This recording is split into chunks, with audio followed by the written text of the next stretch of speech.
Friends, Bombay से Prabha Lodha positive vibes में आपका स्वागत करती है।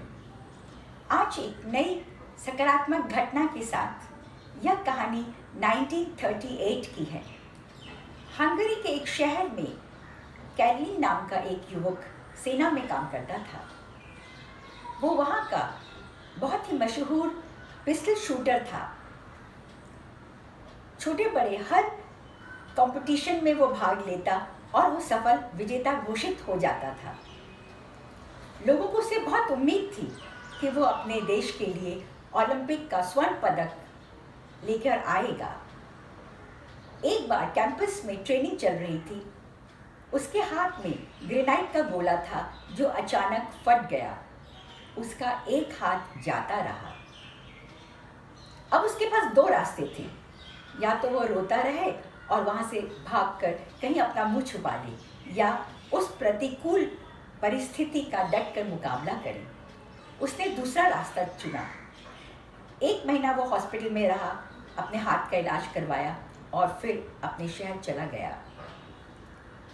उसने सोचा, अब मैं केवल एक हाथ जो मेरे पास है उससे मैं हर काम को करूँगा, अपने सपनों को पूरा करूँगा। He was a man of only one hand. Left hand से लिखना और उससे कोई काम करना बहुत मुश्किल है, लेकिन मुश्किल शब्द उसकी डिक्शनरी में था ही नहीं। दिन रात उसने मेहनत की, उसने प्रैक्टिस की और उसने 1 साल तक बहुत ज़्यादा मेहनत करके वो आगे आया। नेशनल कंपटीशन का जब दिन आया, उसने उसमें भाग लिया। जब शूटर्स ने उसको देखा तो हंसने लगे और उन्होंने कहा, तुम बहुत तुमको बहुत धन्यवाद देते हैं कि तुम यहाँ पे हमारा उत्साह बढ़ाने के लिए आए हो। तुम्हारे अंदर स्पोर्ट्समैन स्पिरिट है। तब कैरलिन बोला, मैं तुम्हारा उत्साह बढ़ाऊंगा, लेकिन मैं यहाँ पे स्वयं भाग लेने और तुम्हारे साथ कॉम्पिटिट करने के लिए आया हूँ। लोग उसका मजाक उड़ाने लगे, लेकिन किसी को मालूम नहीं था कि 1 साल तक उसने बहुत मेहनत की और इस जगह पे आया है। वो जब निर्णय घोषित हुआ तो वो विजेता था। लोगों ने दांतों तले अंगुली दबा ली। अब उसने कहा कि अब मैं ओलंपिक्स में भाग लूँगा, अपने देश के लिए स्वर्ण पदक लेके आऊँगा। 1940 में उसने फर्स्ट ओलंपिक्स में अपना जब नाम लिखवाया तो वो ओलंपिक कैंसिल हो गया वर्ल्ड वॉर के कारण। 1944 में फिर उसने अपना नाम लिखवाया, लेकिन किसी कारण उन दिनों वो भी कैंसिल हो गया, शायद वर्ल्ड वॉर के कारण।